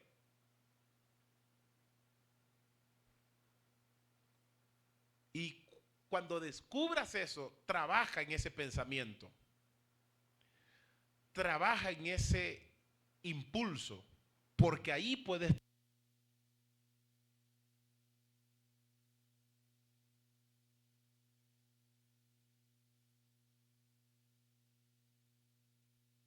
Hola. Y la gente sufre porque no sabe a qué Dios lo llamó. Y no trabaja para lo cual Dios lo llamó, porque no trabaja en ese impulso y no lo asocia a su vida real. Y allí dura años. Puede estar en una iglesia por años y esa iglesia le da todas las herramientas, pero como aquella persona que no sabe qué hacer con las dos partes y buscar la forma, descubrir cómo puede hacer un hoyo para que le salga agua y sobrevivir, entonces la persona queda inestable en un llamado poderoso. Alguien dijo esta palabra: el lugar más rico es el cementerio. Otro alguien le preguntó y le dijo: ¿cómo puede ser eso? Si ahí es puro cadáver allí. Le dijo: sí, el lugar más rico es el cementerio, porque en ese lugar hay ideas, hay trabajos, hay empresas, hay negocios, hay un sinnúmero de inventos que no salieron a la luz porque alguien decidió morir con ellos. ¿Se da cuenta por qué puede ser un lugar muy rico el cementerio? Sí. ¿Sabes cuántos inventos tuviéramos ahora que nunca salieron a la luz porque hubo alguien que nunca encontró el descubrimiento de lo que Dios había puesto en su vida? Nadie le dijo al que hizo el avión que tenía que construir un avión y tenía que hacerlo de esta manera. Nada. Estaba dentro de él. Noé nunca había visto un barco. Dios le dijo: hazlo así, así, y él lo hizo. El que construyó el avión no estaba afuera, el avión estaba dentro de él, pero lo descubrió. Entonces tú no puedes descubrir tu llamado si no corres a estudiar el impulso. Hay gente que tiene impulso. Uy, a mí me dan deseo de predicar, pero a mí me da miedo. Ay, no, es que yo no sé la Biblia. Y se quedan allí. Y pueden ser predicadores de naciones. Pero algunos morirán sin ejercer ese ministerio. No quiero estar en su lugar. Entonces, amados, la tarea de enseñar involucra la creación de un ambiente propicio para el aprendizaje. Si usted viene acá, se sienta, está un maestro, te hace una pregunta, interactúa, se asocia, escribe, apunta, luego llega a casa, investiga, hace lo posible por ejercitar esa sensación que está por dentro, usted va a descubrir una verdad que lo va a hacer muy poderoso en la tierra. La motivación para aprender y la dirección del descubrimiento. La enseñanza involucra la estructuración de oportunidad para que se pueda aprender. Incluye la planificación de actividades que capacitarán al alumno para encontrar e interactuar con el material y diseñar experiencias que conducen al cambio. Cuando hay una actividad en la iglesia participativa, de pronto hay alguien que dice, pero a mí me salió tan bien que yo nunca pensé que lo iba a hacer, ahora lo quiero seguir haciendo. Y es un elemento potencial en esa área que luego será imparable. Por eso no tenemos más predicadores en la iglesia, porque no descubren en ellos lo que Dios ya depositó, lo que Dios ya diseñó desde antes de la fundación del mundo. Tú no lo descubres de un día para otro, pero lo descubres interesado en quererlo ver en tu vida. Miren esto acá.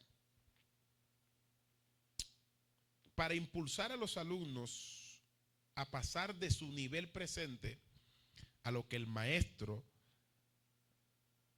ve que deben llegar, número uno, deben determinar lo que saben los alumnos. Primero, determinar lo que saben los alumnos. Es decir, yo necesito saber que usted realmente ha descubierto por sí mismo herramientas,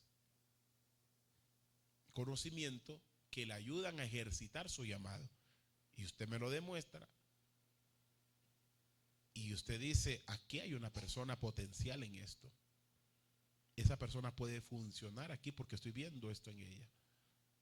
Y puedes descubrir y te puedes evitar años tratando de conseguir algo que lo que necesitas es alimentarlo y descubrirlo. Muchas personas están frustradas, pastores, ministros, predicadores, frustrados porque no saben qué más hacer. Número dos, especificar objetivos de aprendizaje. Si tú estás estudiando en el instituto, debes tener un objetivo de aprender. ¿A dónde vas a llegar con este conocimiento y con este aprendizaje? ¿A dónde lo vas a llevar? ¿Lo vas a llevar a tu mente? ¿Lo vas a llevar a la oscuridad y guardarlo allí y meterlo debajo de un baúl y dejarlo de por vida allí? Eso es algo que te traerá atraso espiritual y estancamiento. Por eso no creces, por eso no evalúas la capacidad que tienes. Cuando descubres y te interesas en descubrir lo que Dios ha puesto en ti, evalúas tus capacidades. Y al evaluarlas las pones en práctica. Hay un ejercicio que elabora, fomenta acción, actividad. Número 3, idear actividades de aprendizaje que conducirán al logro de objetivos. Idear actividades de aprendizaje que conducirán al logro de objetivos.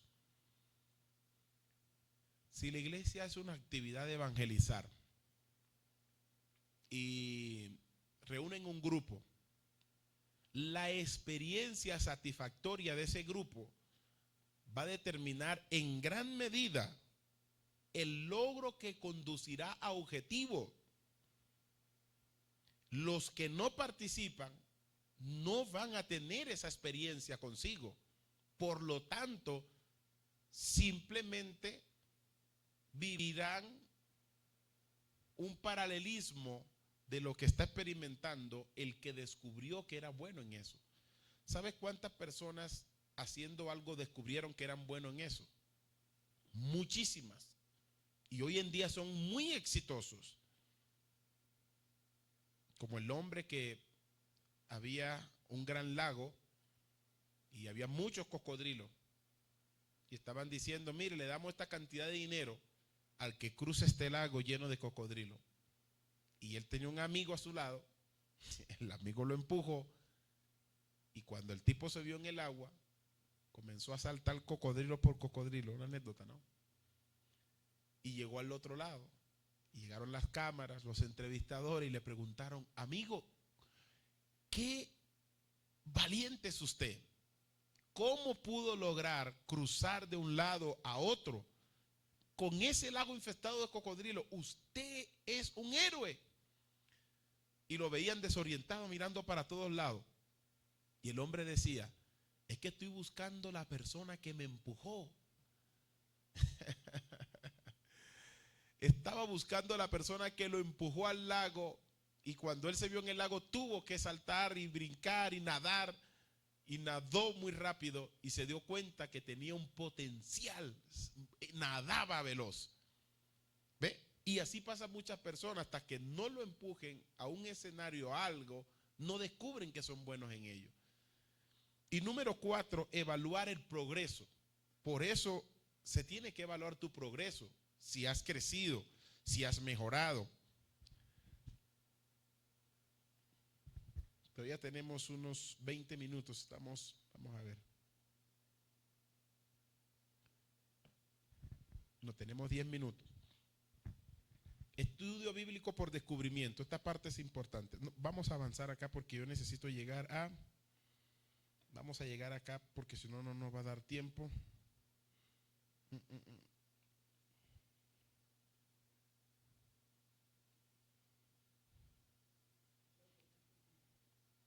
Sí, me voy a avanzar un poquitico aquí. El enfoque para el estudio bíblico por descubrimiento. El enfoque para el estudio bíblico por descubrimiento. Escriban esto porque yo sé que les va a funcionar para una tareita que van a hacer por allí. Enfoque para el estudio bíblico por descubrimiento.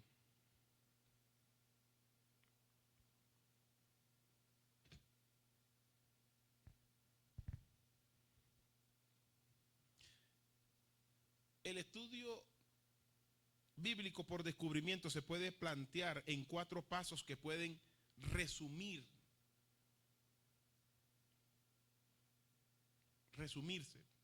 El estudio bíblico por descubrimiento se puede plantear en 4 pasos que pueden resumirse como siguiente. 2 puntos. 1. Descubrir la verdad bíblica.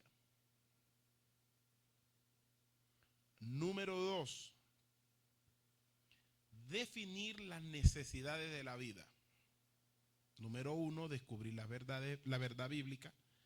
Número 2, definir las necesidades de la vida. Número 3, decidir cómo aplicar la verdad bíblica. Decidir cómo aplicar la verdad bíblica a las necesidades de la vida. Repito, decidir cómo aplicar la verdad bíblica a las necesidades de la vida. Y número 4, poner en práctica la palabra de Dios en la vida real. Número 4, poner en práctica la palabra de Dios en la vida real.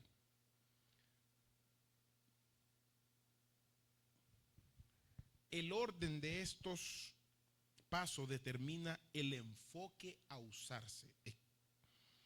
Hay dos enfoques. Número uno está el enfoque sistemático.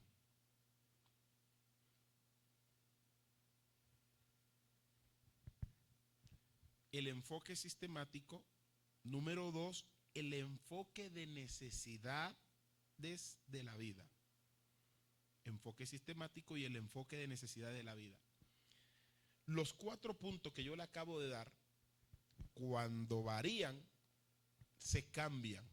Y por eso nace el enfoque sistemático, que es el de los 4 puntos que le acabo de dar. Y cuando cambia, que también lo van a ver ahora, varía, quiere decir que es el enfoque sistemático de la vida. Entonces, cuando vamos a este punto sistemático, descubrir la verdad bíblica, definir las necesidades de la vida, los 4 puntos que tienen allí, decidir cómo aplicar la verdad bíblica a las necesidades y poner en práctica la palabra de Dios. Sí, definir las necesidades de la vida, que fueron los 4 puntos que yo les di allí. No necesitan volverlos a escribir porque ya los tienen en esos 4 puntos. Y con eso van a hacer. Ahorita les voy a dar la tarea, amigo.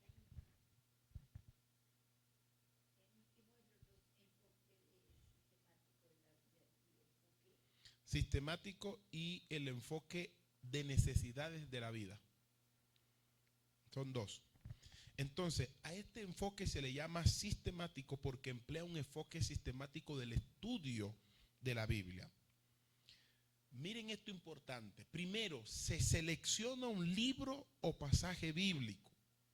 Eso es lo primero. El enfoque sistemático te dice, selecciona un libro, selecciona un pasaje bíblico y luego ese pasaje bíblico lo vas a escudriñar.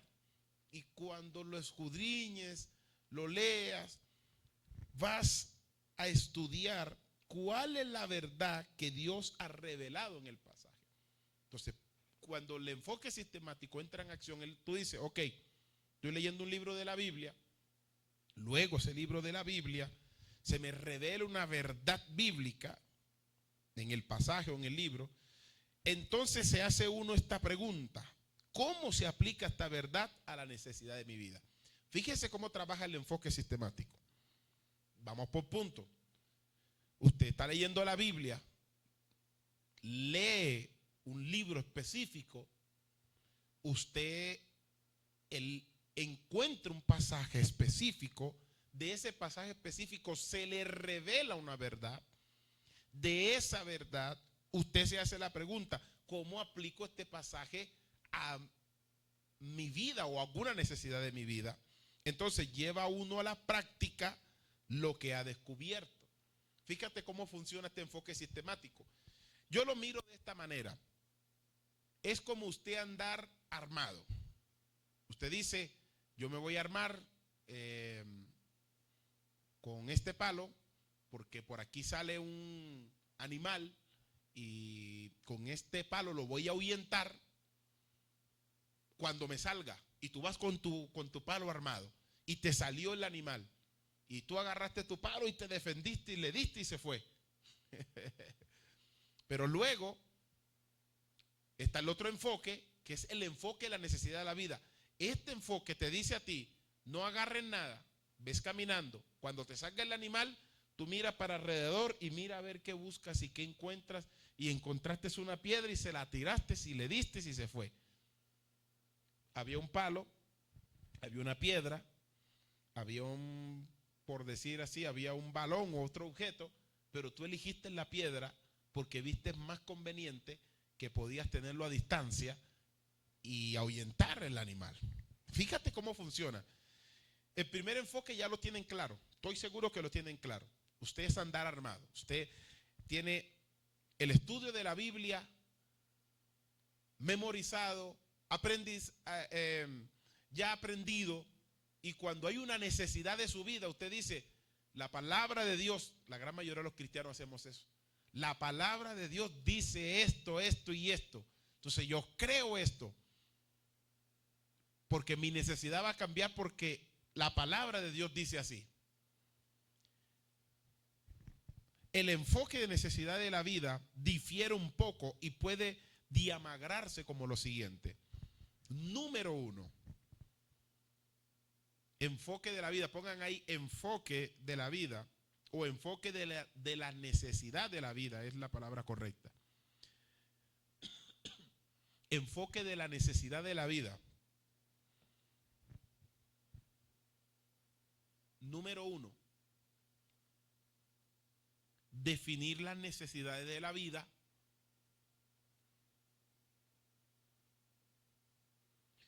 Número 2. Descubrir la verdad bíblica. Cuando ustedes lo vayan a poner en un cuadro, van a notar la diferencia. Número 3. Decidir cómo aplicar la verdad bíblica a las necesidades. Lo voy a repetir para que lo primero, definir las necesidades de la vida. 2, descubrir la verdad bíblica. 3, decidir cómo aplicar la verdad bíblica a las necesidades.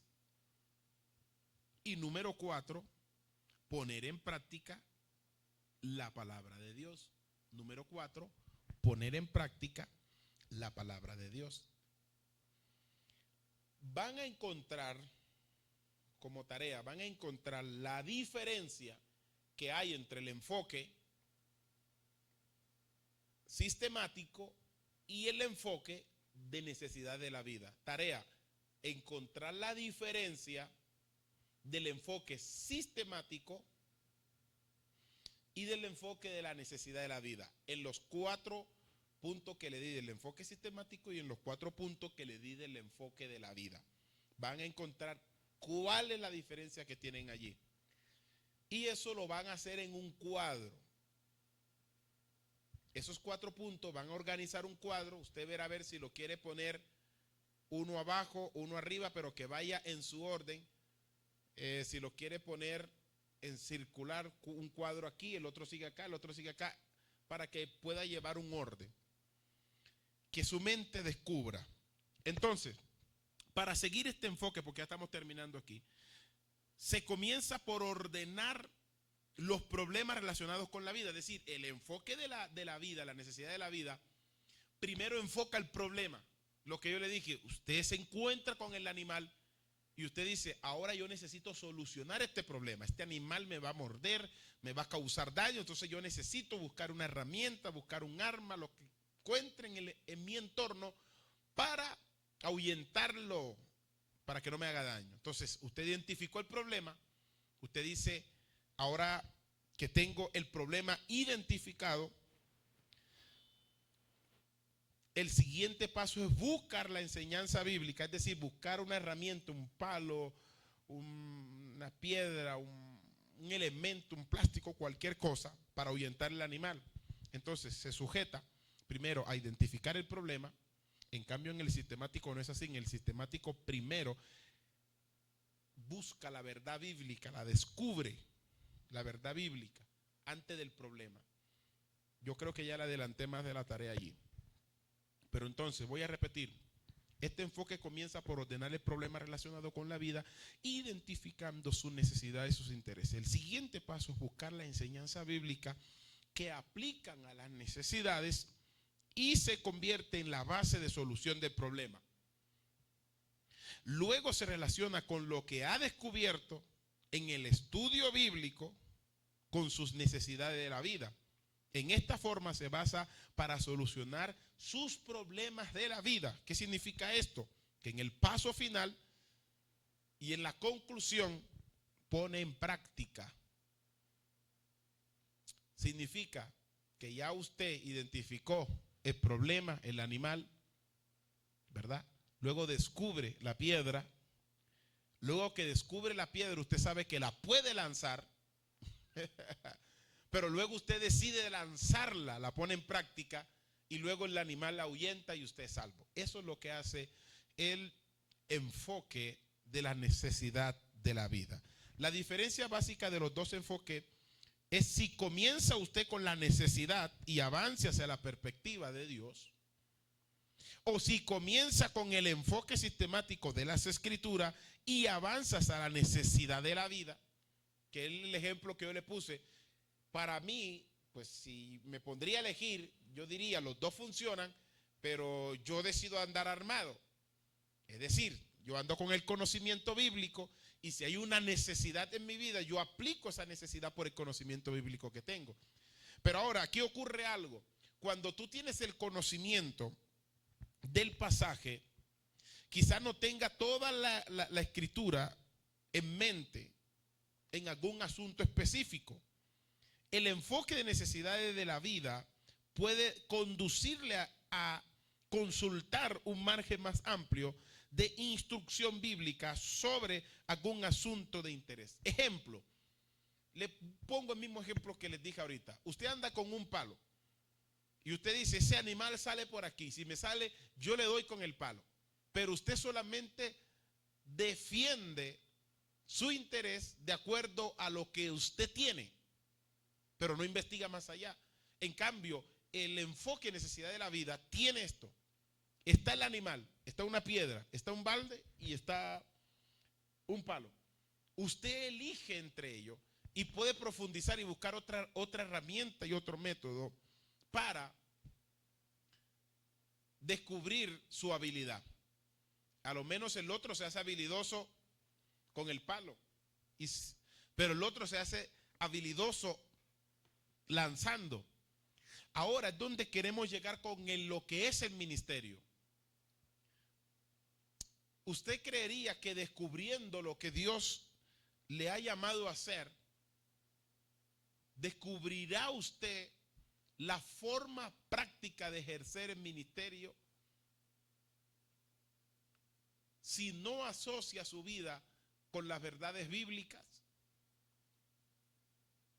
Lo veo difícil.